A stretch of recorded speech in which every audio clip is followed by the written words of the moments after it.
Chris Watkins. Yeah. We have some winners and losers from the Kings GM survey. I know you're excited, so I'm going to give you the floor. Okay. What do you got? You guys ready to play? Because I'm going to ask you what you think the answer will be. And these are just, we're going to focus on the Kings centric ones right now, and we will get to the more general non-Kings NBA ones later in the show around the noon hour. So if you're interested in the annual GM survey, hang on for that. Okay. So we have, again, these are all going to be involving Kings players, involving Kings offseason, and some of them are going to involve potentially Kings coaches as well. Let's start off with the players.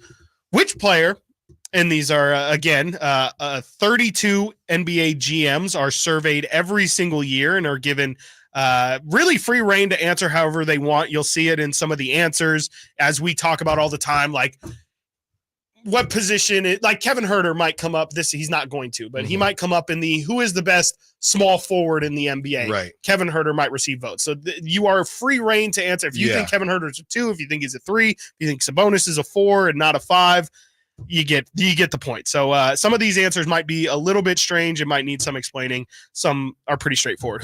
Which player is most likely to have a breakout season in the 24-25 campaign? Again, this is 32 GM surveyed for this answer.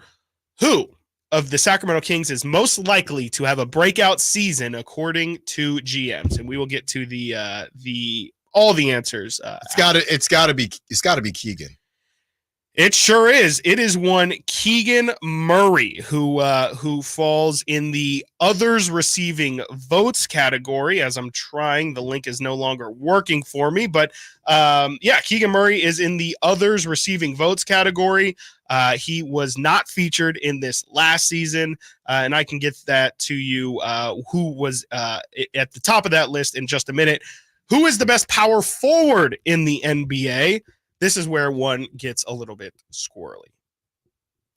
Are they calling Sabonis a power forward? They are calling Domantas Sabonis a power forward, and he is also in the others receiving votes category. And this one, I think, is mainly because I don't know how many people across the league universally view him as a power forward. And so the list gets, like I said, just a little bit wonky with some of these. And this is definitely one of them, as Sabonis falls into the best power forwards in the NBA. Let's move on to some of the offseason poll questions.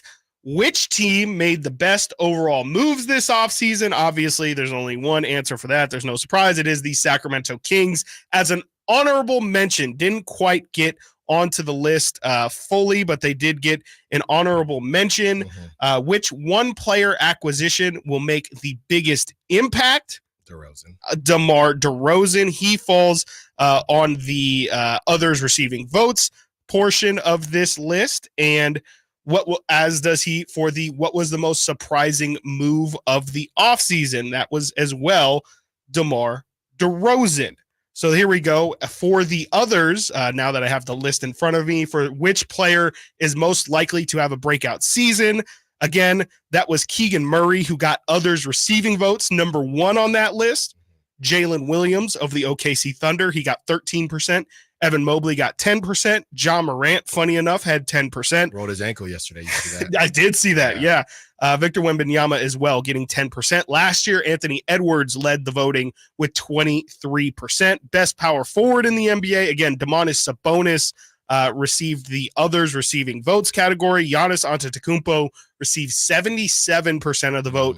Kevin Durant received the other 7%, and then a bunch of people split the remaining part. So Sabonis is not on the centers list. He is not on the centers list at all. For what it's worth, last year as well, Giannis owned 97% of that power forward vote, dropped to 77 this year. The best center in the NBA, Jokic, 87%, Joel Embiid, 10%, Victor Wembanyama, 3%. That makes up the entirety of the center votes, as Jokic last year got 93% of the vote. Like I said, DeMar DeRozan / the Sacramento Kings get the vote for which team made the best overall moves this offseason. Kings are one of the teams of the others receiving votes.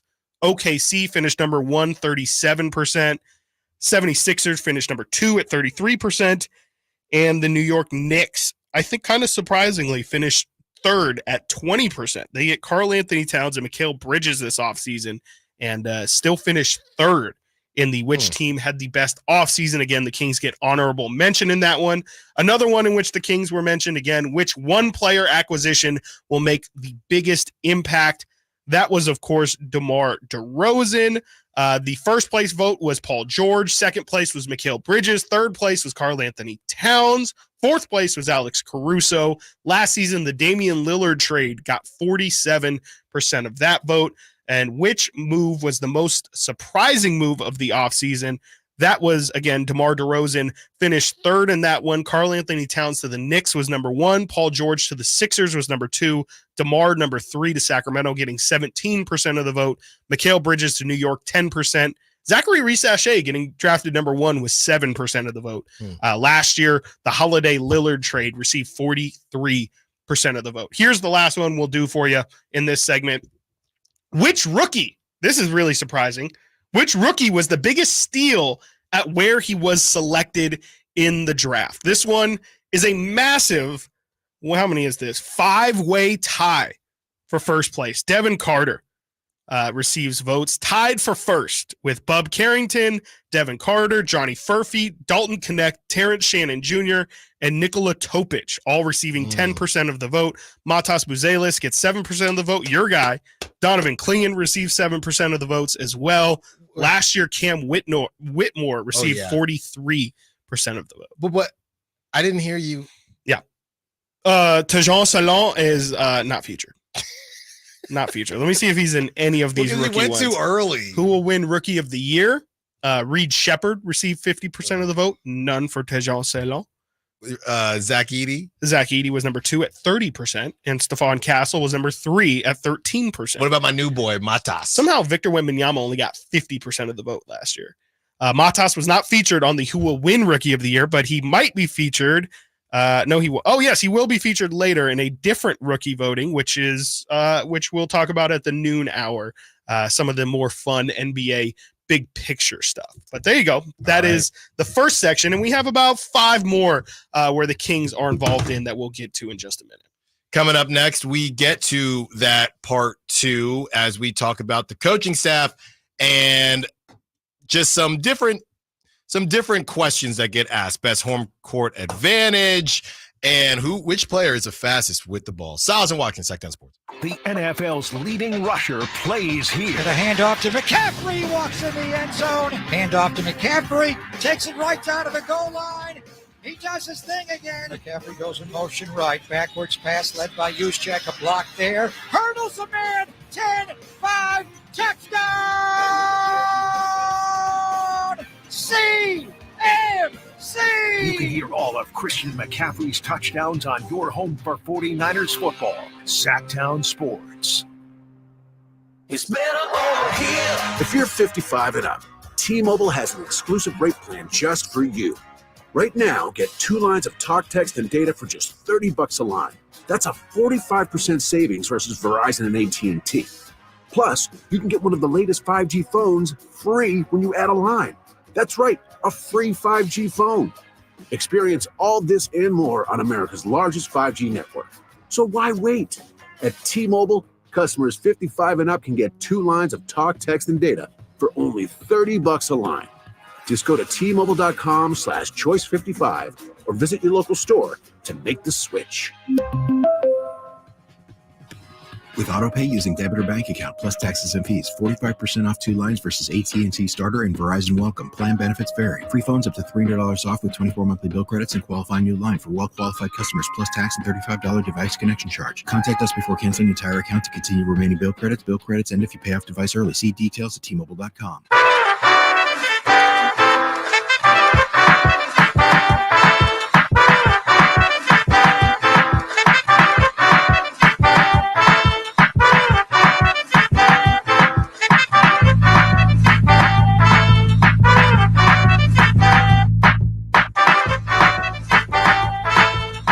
Live and local. This is Sactown Sports.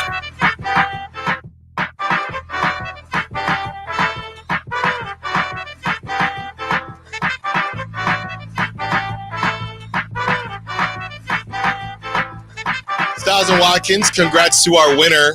You will have 2 more chances tomorrow and Thursday. Nate, you have a name for our winner? Shout them out. Yeah, not the guy who texted in. Not that guy. Love Dang it. I need that guy's name. I need him to call in. I just need to figure out this beef. It's grilled today. There's a lot of beef today. It's Top of Tea on Tuesday. Yeah, I don't even know what. Well, who won? Kyle in Vacaville. Hey. Vacaville. Ouch. Cows. Just keep it going.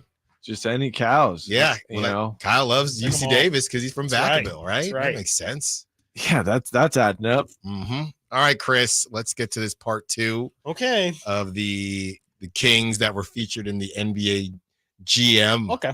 survey. What you Okay. got? Let's get into it. Let's do how about who is the best, and I mean best, assistant coach in the entire NBA?